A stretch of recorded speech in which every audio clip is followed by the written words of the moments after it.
So it is Sunday evening, and I've just listened to your and watched your videos, and wow, I'm so impressed. I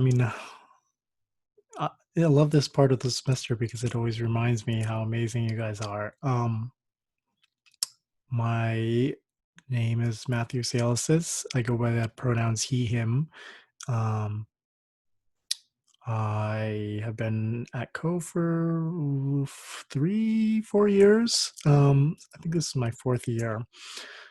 Before that, I was living in Houston, and before that, I was in Korea, Boston. Um, I am screwing up this introduction, so I'm sure we all, I'm sure it's not that easy, and I'm so impressed that you guys were able to push through it in a pandemic and with all the stuff happening. Um,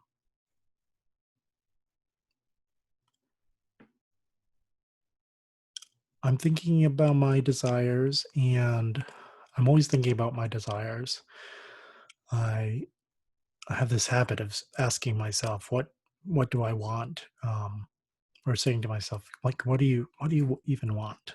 Um, and it's a difficult question to answer. I think what I noticed from all of your videos, like one thing they had in common, um, and what they'll have in common with my video is how difficult it is actually to figure out what you really want.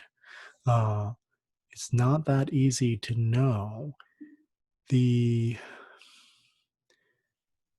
the symbolic is such that Olivia's question here about the chicken or the egg, I think that was Olivia. Um,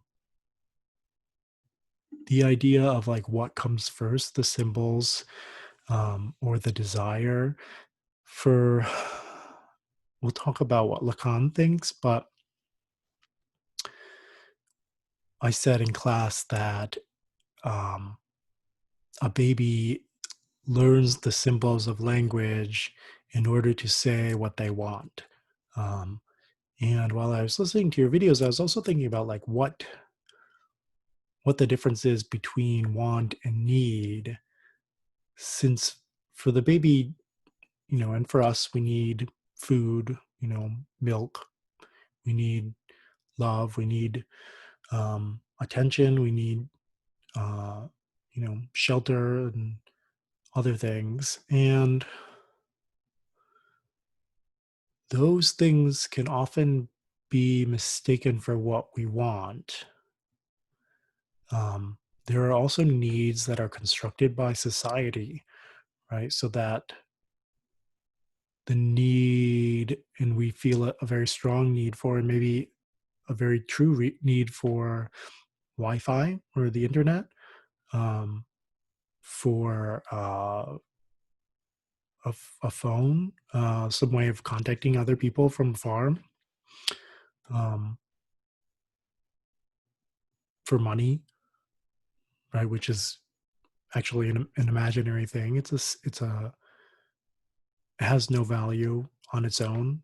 It's paper, well, cotton paper.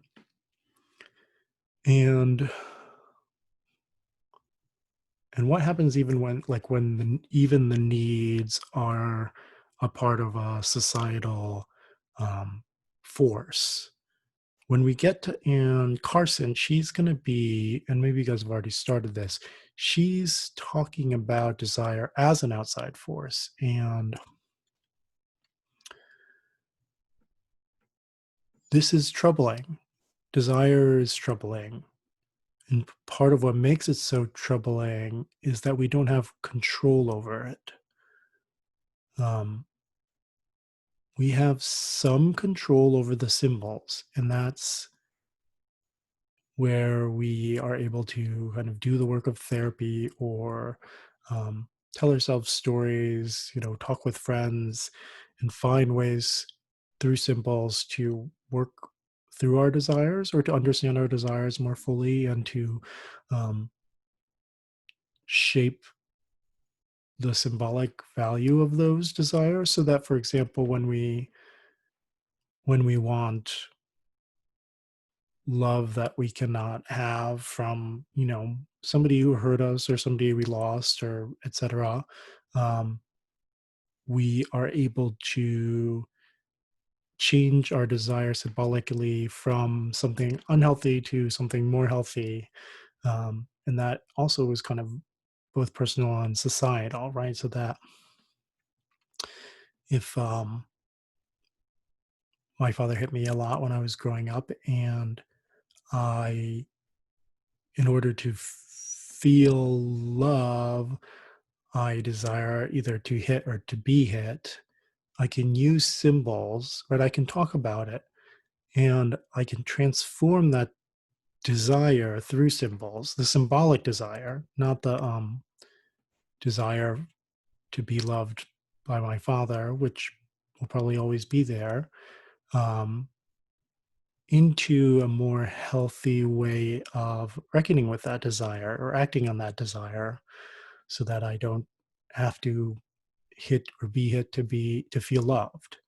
Um, that may be a somewhat extreme example, but you can think of like the ways in which we sometimes seek out people who represent certain qualities that that help us to feel loved, even when rationally those things may not be the best representations of love. Um, so we may kind of be attracted to certain traits um, that we can tell ourselves are undesirable, but that we learn from a young age um, are symbols of, you know, could be gender, womanhood, manhood, um, in a kind of grand societal way. It could be personal manifestations of love. It could be, um, even the ways in which your parents express love to you. Somebody mentioned love languages, right? The love languages that people talk about. Those are different ways of processing love, and often a lot of that has to do with well, there's genetics on the one hand, and then there's also kind of how we were taught to interpret love as children, right? When if you think that love is giving what you don't have, then how do you manifest that, right? You make the pasta your kids yell at you to make. You um, you affirm the other person's feelings because that's how you were taught to feel loved. You what are the other love languages? You you show your affection without saying it, right? You give gifts or whatever they are, right? These are things that you've learned as ways to be loved, to feel loved, and so they are also ways sometimes that you think to give love, or you feel most loved when somebody else does them for you. And expressing these things to a partner, for example, can help the partner kind of fit into the same symbolic space um, that you're in, and be able then to kind of satisfy your symbolic needs in a way that helps you to feel loved. On the other hand, you can change the symbols, right? Even if you can't change the love that you can't, even if you can't change your desire for love necessarily, you can change the symbols by which you feel loved. Um, it's not easy, and it takes a lot of work at changing those symbols consciously until they become more unconscious. But over a long period of time, or intensive work, you can change these things, and it's a large part of how people kind of come to a healthier um, relationship with themselves. This is all the way I could think of kind of trying to transition into the question asked to explain a little bit more about Lacan's Le Petit Object A, or the small object A and small a object, and some of his other concepts. The I'm going to come at this through a certain angle where um, I'll put on your Moodle page a photo um, from a kind of drawing that represents Lacan's mirror stage, which was one of the very early ideas that put him on the map, um, that made people pay attention to what he says and anticipate that he would make some kind of interesting discoveries in psychiatry and psychology. Um,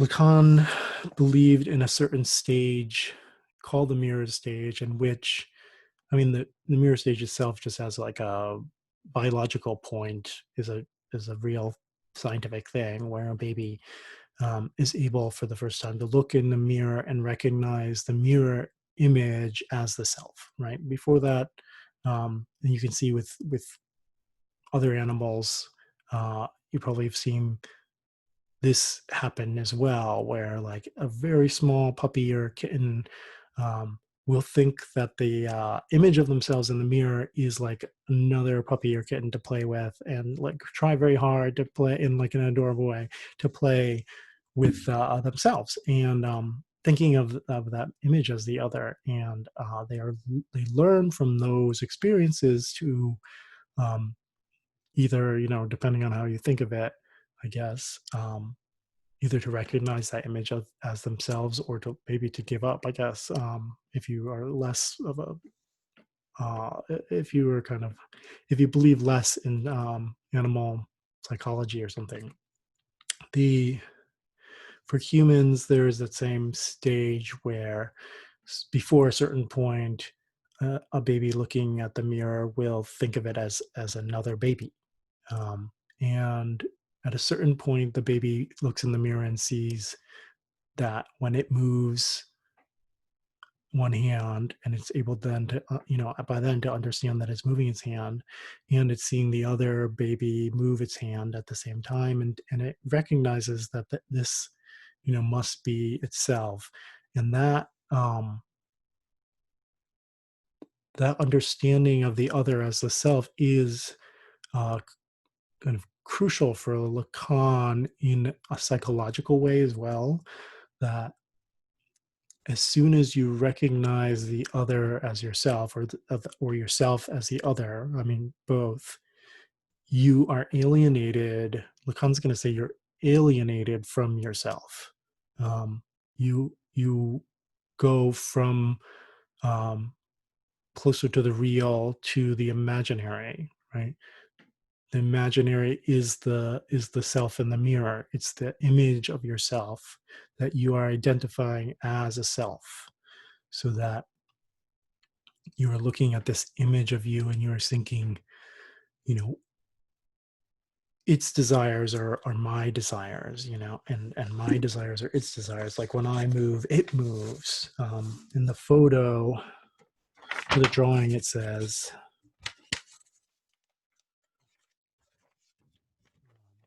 you can see how well this says, but all this is at a price. The baby's kind of talking to itself, for some reason, like adult psychological speak, gibber-ish. But all this at a price. If I am in the place of another child, when he's struck, I will cry. If he wants something, I'll want it too, because I am in his place. I am trapped in an image fundamentally alien to me, outside me. And so as you recognize this image as you, um, the feeling is one of alienation from the self. That, as we talked about in class, Lacan believes that the self is constituted by the other, in the other, and the constitution of the other is the constitution of the self. So that we look and we see this image, and by understanding that that image is a self, is us, we also understand that we are a self, right? And by understanding that if that image gets hit or is hungry or whatever, we feel hungry or in pain or whatever, um, we are then kind of constructing ourself from an image of the self that is actually other to us. Um, it's kind of like a weird, maybe it doesn't really solve the chicken and the egg kind of thing where is it the symbols first or is it the desire first, which I think is what Olivia is asking.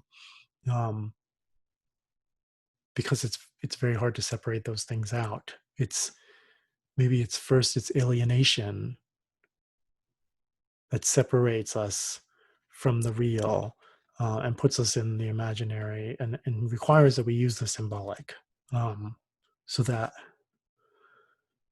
we aren't able to access the thing that we actually desire, and instead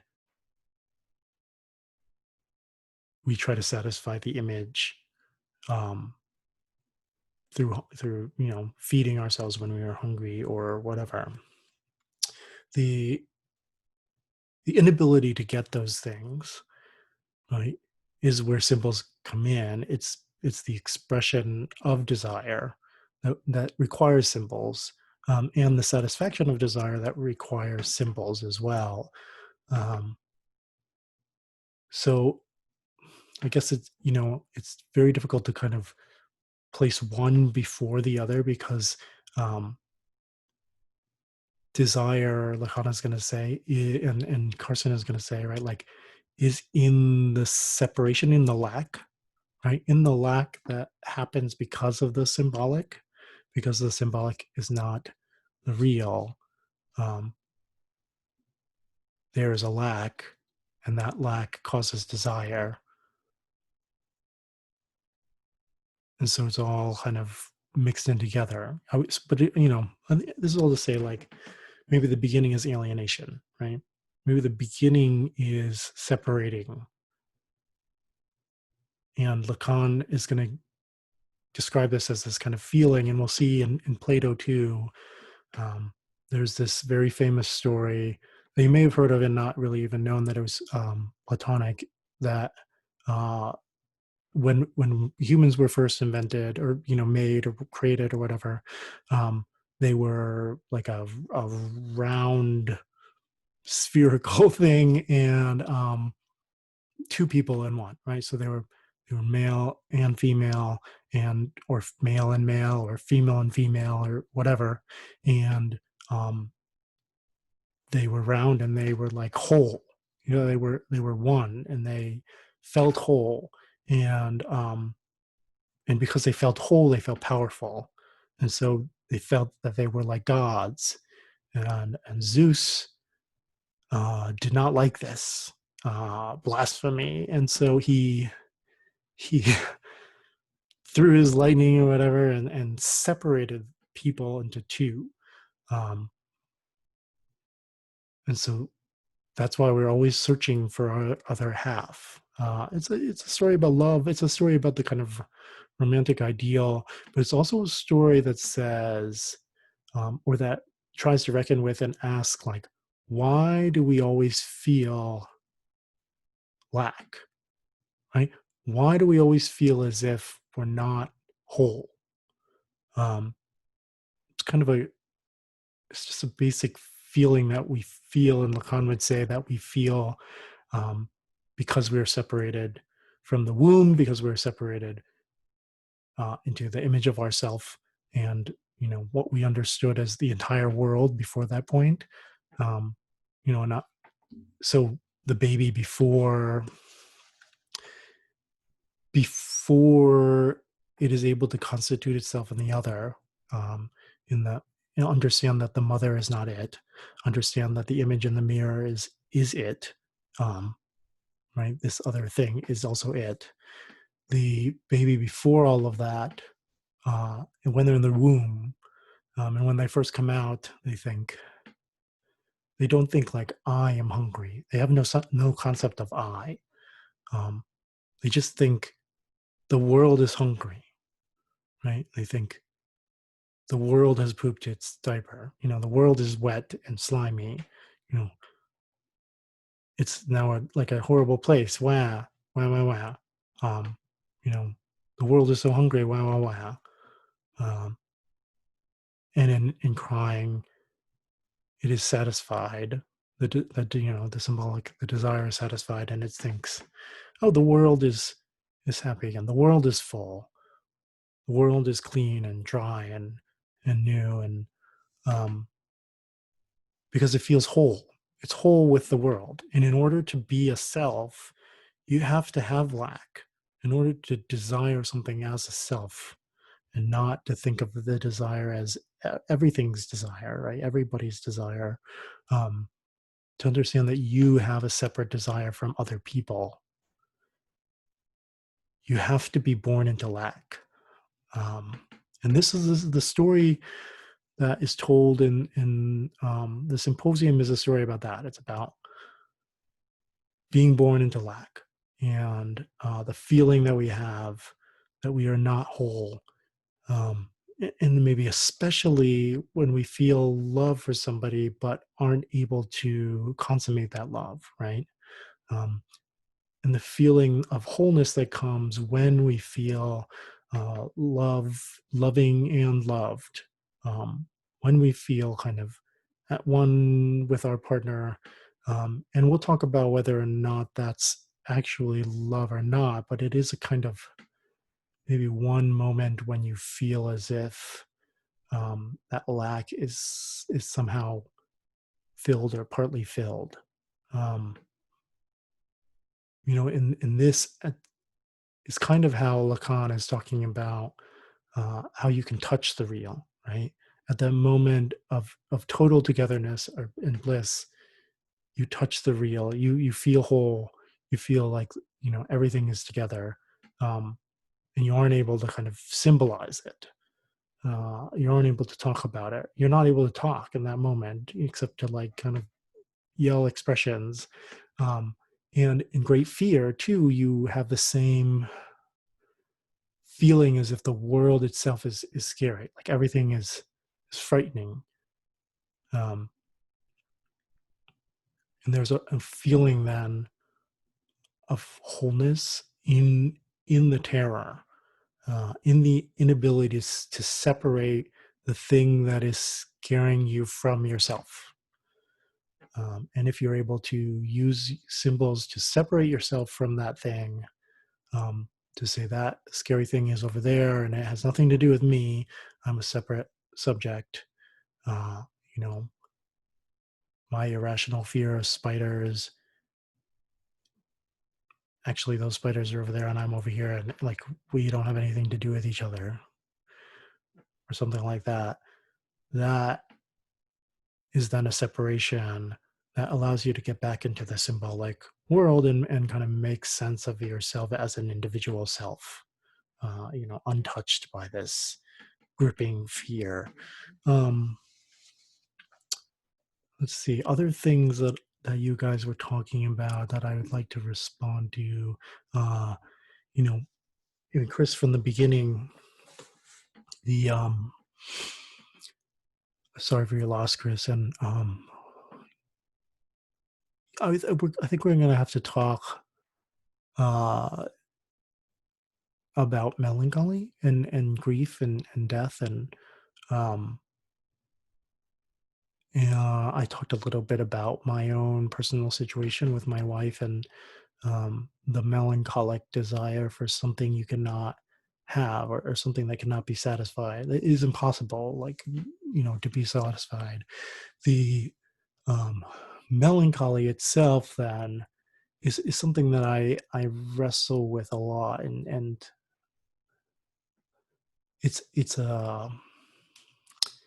it was conceived of by Freud as pathological, right? As a unhealthy and neurotic grief. Grief being a way of removing your desire from the thing that is lost. I think I talked about this last year, and putting your, in, moving that desire into something that you can actually access, right? So, like a person who loses their partner and through a period of grieving, whatever, few years or something, is able to start dating again or something, or, whatever. The parent who loses her parent, who learns, you know, how to move that love into parenting her children, etc. The the problem with this for me is the the truth about grief, that is that it doesn't ever completely go away, right? You're never able to completely withdraw your desire from the lost object. Um, so instead, you do have what Freud called melancholy, which is the desire that keeps going on even though it can't be satisfied. And that, applies to many things in life, actually. I think um, even when we recognize our desires as societal, right? The desire for beauty, like a kind of conventional beauty that we find in magazines, the desire for, success, I heard that mentioned, and riches and enough money. Um, even if we, like, personally don't want to, buy into capitalism, and we understand that it's like a social construct that is forcing our desire, it doesn't mean that we can just kind of stop desiring that thing. So we live in this kind of state of melancholy. Um, Sarah was talking about th- wanting to balance morality, personal values with societal desires, right? So that, like, you want to be good and still satisfy the things you need to satisfy in order to um, have a life that society thinks is good, right? You want to both, like, feel personally like you've had a good life and satisfy the societal standards of having a good life, by, like, having a house and cars and kids and, the American dream or whatever. Even if it's not like everything, right? You don't want to be Bill Gates, but you want, like, the kind of basic accoutrements that give you a comfortable life. The It's difficult to balance those two, right? They're alienated from each other, and um, on some level, you realize that, and so you live in a kind of melancholic state in which you want something that you understand, maybe. I'm just using you in a general way, that, you know I hate capitalism, but I still want money, right? And so you're, like, living in that kind of alienating desire. You can't withdraw your desire for money because of the world that you live in, um, and yet you want to desire not to desire money, um, and you're living between those things, right? You're living between the state of loss and the state of um, the past, really. I think when I'm listening to um, Belle talk about, right, like, wanting to be younger, wanting to look like she did when she was younger, um, the feeling of nostalgia is not so unlike the feeling of melancholy. It's just a kind of way of symbolizing it into a time when you feel like you had more, you had better. Uh, Grief is like that too, wishing for a time when you were with the person you loved.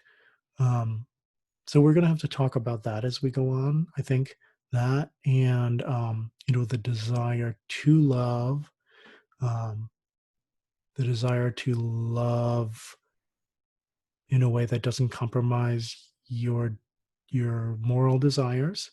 And also, you know, what I'm hearing in a lot of the videos is like, what does it mean to be desirable? How do you be desirable? And um, what is this desire to be desired? Um, that is quite complicated. Uh, the typical kind of Freudian would say, right? Like it's how you were taught to be desired as from your parents. But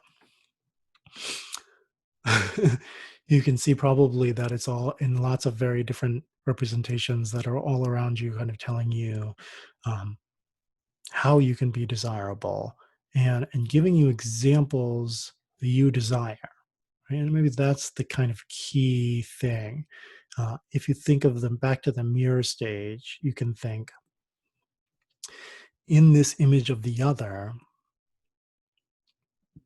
who is desired? This is a commercial or something, or an advertisement in a magazine.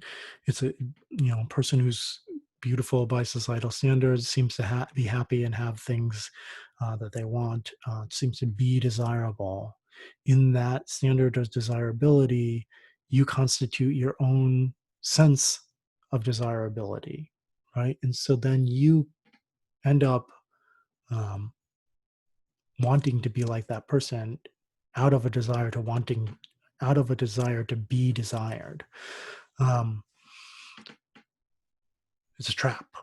I feel like it's like that, I want to like put that the meme up with the guy from Star Wars.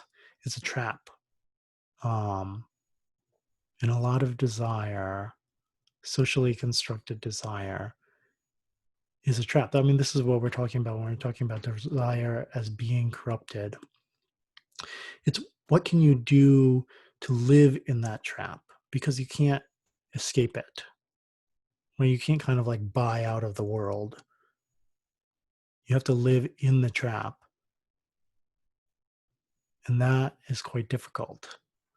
Um, so people are expressing different ways of living within it. One is success, um, you know, job, whatever societal standards of success there are. Knowledge. I heard Sarah talk about knowledge, a desire for knowledge, connection. Um, you know, maybe on a deeper level, the what is the purpose of living? It got quite existential in there. You guys are really thinking the thoughts. I mean, of course you are. Right? The world is exploding and um, isn't what you were promised it would be.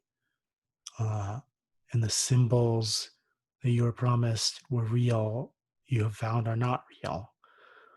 Um, and that's a tough thing.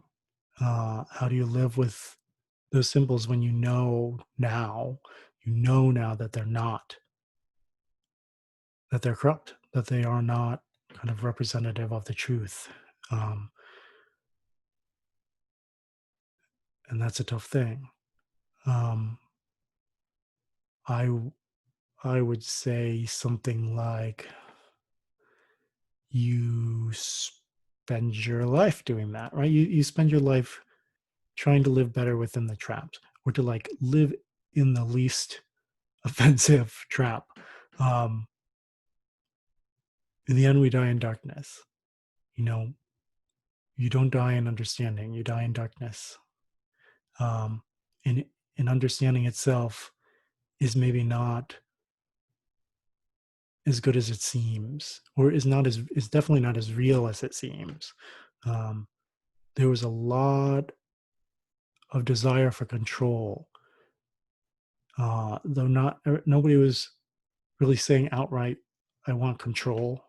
Um, making sense, or understanding things, or um, even kind of feeling that you have a purpose in life, um, having enough. And we'll talk about the idea of like what enough is too, which is about desire. Those things are about control, the feeling that you can have control over your circumstances, over the circumstances of your desire. And, um, you know, I strongly believe we can't. Um, this is usually the point in the class where in person, would ask you, I'm often asking my classes why we believe in free will, um, when so much of who we are and what we want is societally constructed, right? Um, Not that you have to believe in like a hard fate in which somebody has like scripted out all the things that will happen in the universe, um, but that things are much more kind of outside force than an internal agency driven thing. Um, and we'll talk about that too. The I guess for now, what I want to say is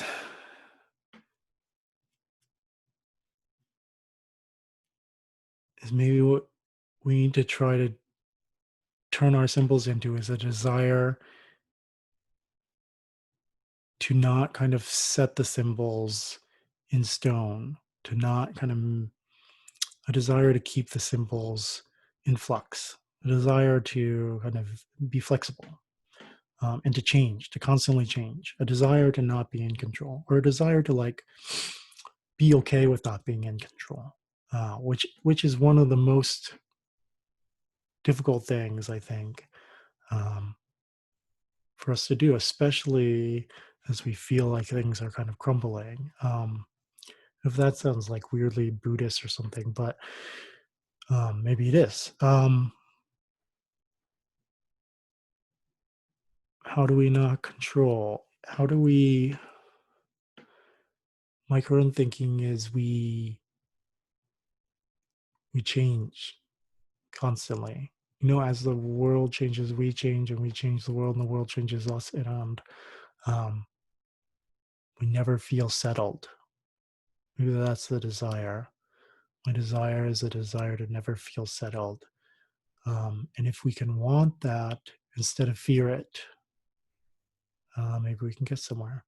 So, thank you so much for sharing your videos this week. And we'll do this, not the introductions part, obviously, but, talk about how you're processing what we talked about in class and ask questions. And I will kind of put these videos together each week and, roll with what you guys are thinking about. Um, as we go into the Anne Carson book, um, into discussing that book, Eros the Bittersweet, we should think seriously about what she's talking about, even in that preface, where she talks about the story of the top. The story of the top is a Kafka story that's like one line long or something. It's like one sentence or a couple sentences, and it's a scientist or something, like somebody like in science and into fact, sees a top spinning and thinks it's like so beautiful and perfect, and kind of encapsulates the world, and he wants to hold it in his hand, but when he touches it, it stops spinning, of course, right? And then it's not the thing. It's not beautiful anymore. It doesn't hold all the answers that he thought it did. And um, it's a good kind of analogy or metaphor for um, how desire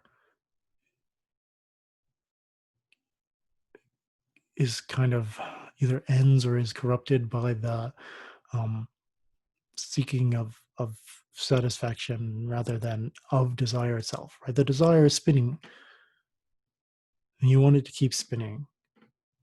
You don't want to reach out and try to touch it and stop it in time. It's dead. Um, I'll see you on Tuesday. Uh, yes, hopefully you're doing well and keeping safe.